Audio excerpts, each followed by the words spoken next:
Some of the gay stars from old Hollywood are named by Burt Lancaster. His dates were secret. Burt Stephen Lancaster was born in New York City on November 20, 1913. He became Burt Lancaster. Lancaster grew up in a working-class family and first tried to make a living as an acrobat and athlete in a circus. This is where he showed off the physical skills that would later define many of his early film parts. His training in acrobatics wasn't just something he did as a child, it was a foundational part of his acting that helped him a lot on screen, letting him do his acts with amazing agility and confidence, which wasn't common among actors of his time. Lancaster's move from the circus ring to the movies began in the 1940s, when Hollywood began to notice his stunning good looks, towering physique, and natural charm. He got his big break in the 1946 movie The Killers, in which he played a doomed ex-boxer. This movie not only made him famous, but it also showed that he was a serious actor who could play intense, complicated roles. Lancaster stood out from many of his peers because he could balance tough masculinity with complex emotional depth. This skill helped him work in a wide range of film styles, from noir and westerns to epic dramas and social issue films. Lancaster was brave enough to go against Hollywood's rules and norms, which was a big part of his work. He got together with Harold Hecht and James Hill in the 1950s to start their own production company, Hecht Hill Lancaster. This was a big deal because Lancaster now had more say over the kinds of projects he worked on. This let him make movies that were more socially aware and musically ambitious than most studio movies. Marty 1955, which won the Academy Award for Best Picture and was praised for its honest portrayal of everyday life and love, and Separate Tables 1958, which dealt with complicated human emotions and societal problems, were two important movies made during this time. Lancaster's work behind the scenes showed that he cared about both his skill and the growth of film as a serious art form. Lancaster won a lot of praise and awards over the course of his career, including 2 Academy Awards. The role of an ex-convict trying to rebuild his life in Elmer Gantry 1960 earned him his first Oscar. His performance was electrifying with a mix of charm, menace, and moral uncertainty that showed what a wide range of acting skills he has. Later he won a second Oscar for his part in Birdman of Alcatraz 1962, in which he played a murderer who changed his ways and became a renowned prison reformer and bird expert. These performances showed how good Lancaster is at showing truly flawed, complicated people with empathy and depth, making the characters more than just stereotypes. Burt Lancaster was known for more than just his work on screen. He was also known for his personal beliefs and action. He worked hard for social justice and human rights, and he often used his fame to back causes he believed in. At a time when Hollywood didn't like to get involved in politics, Lancaster stood out as an actor who was ready to speak out against racism, inequality, and injustice. He also spoke out in favor of unions and artist rights, showing a strong dedication to truth and respect for human rights. People in the audience, among his friends, and in the community as a whole respected him because of these traits. Lancaster had a big effect on movies even in the 1970s and 1980s, when he kept playing challenging and different roles. One of his later roles that stands out is in The Swimmer, 1968, a strange and deeply disturbing movie that has become a cult classic, and Atlantic City 1980, which won him another Oscar nomination and showed how well he could play older characters with depth and emotion. Even though Hollywood changed over the years, Lancaster stayed relevant by adapting and pushing the limits of his work. During his lifetime, Burt Lancaster was married 3 times and had 5 children. Each relationship and family chapter showed a different time of his personal growth and challenges. His complicated personal life often went hand in hand with his busy and acclaimed acting career in Hollywood. It showed the human side of a star whose public image was based on charm and physical strength. He got married for the first time to June Ernst, a woman whose life was deeply connected to circus and flying act. June Ernst wasn't like other wives. She was an aerial artist herself and was born into a family with a long history of doing aerial arts. Her mother was a famous female aerialist. She was a unique figure in the circus world at a time when women were breaking new ground as artists. Ernst got this bold spirit and skill from her mother, and before she married Lancaster she was already well known as a skilled acrobat. After Burt and June got married, he spent a lot of time with her circus family, performing with them and getting better at acrobatics. Lancaster learned a lot during this time, and his physicality and athleticism would later become important parts of his screen personality. But even though they had similar backgrounds and jobs, the marriage was not meant to last. The couple broke up in the late 1930s, but it's not clear when they actually got divorced. News reports at the time said it happened in 1940, but later biographers who looked through records and accounts have come up with dates as late as 1946.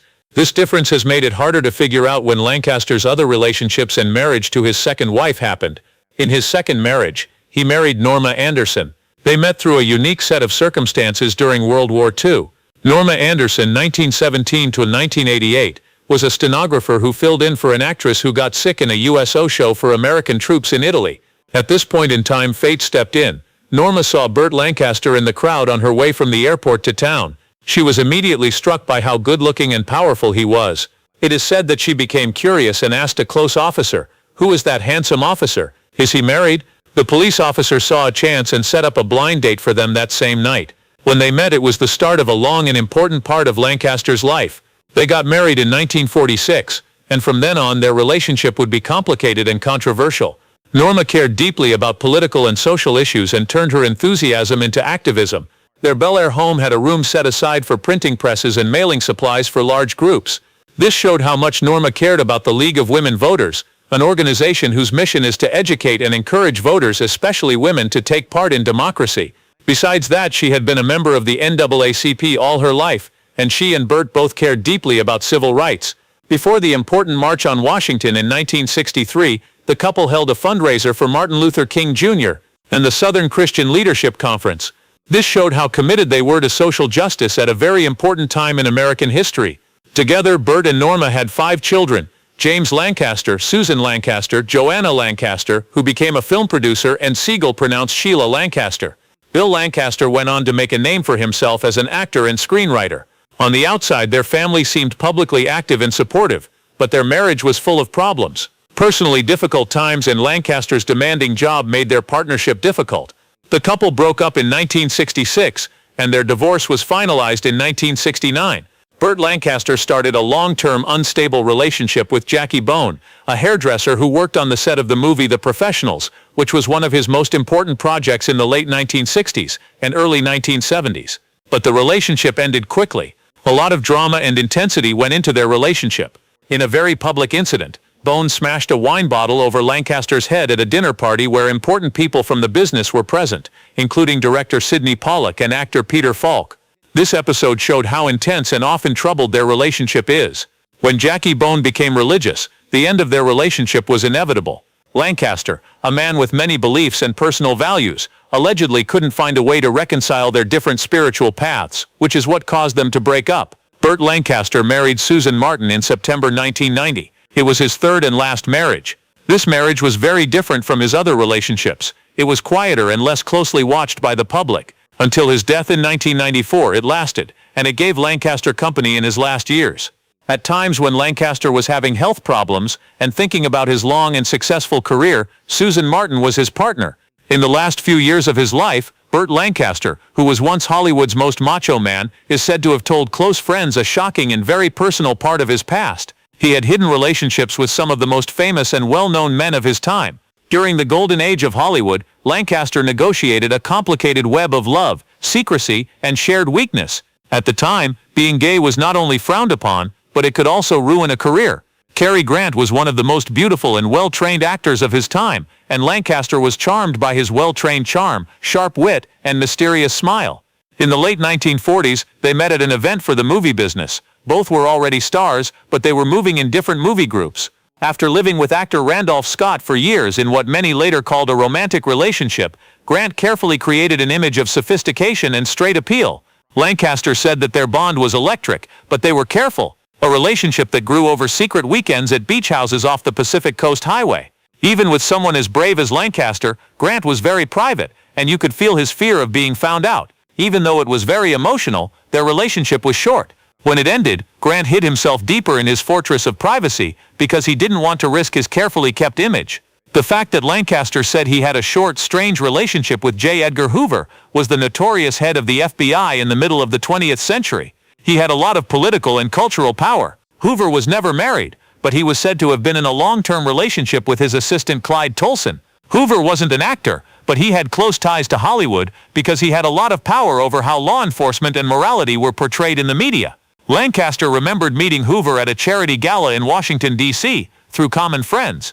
Their relationship wasn't romantic in the usual sense, but it was tense and secretive. Lancaster said that Hoover was a man who was desperate for closeness, but scared of himself in the mirror. Even though the link was very scary, it gave Lancaster a unique look into the mind of one of the most mysterious men in American political history. One of Lancaster's most intense relationships was with Rock Hudson, who was the perfect main man, tall, good-looking, and horny.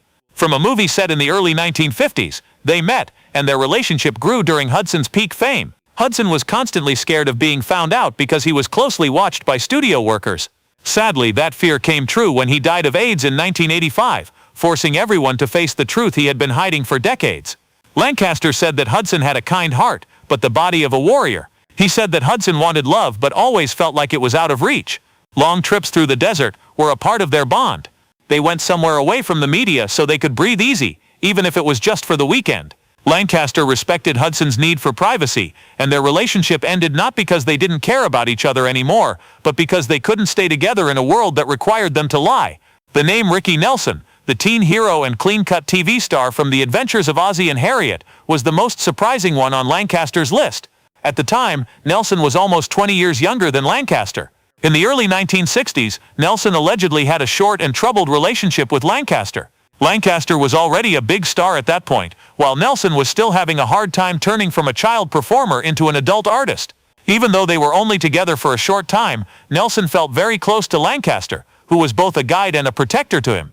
But Lancaster knew there was an imbalance, and stopped it in a gentle way, thinking that Ricky needed time and space to figure out who he was in both his personal and professional life. He had a soft time remembering Nelson. He called him the boy who sang like a breeze and kissed with the hunger of someone who had never been allowed to want anything.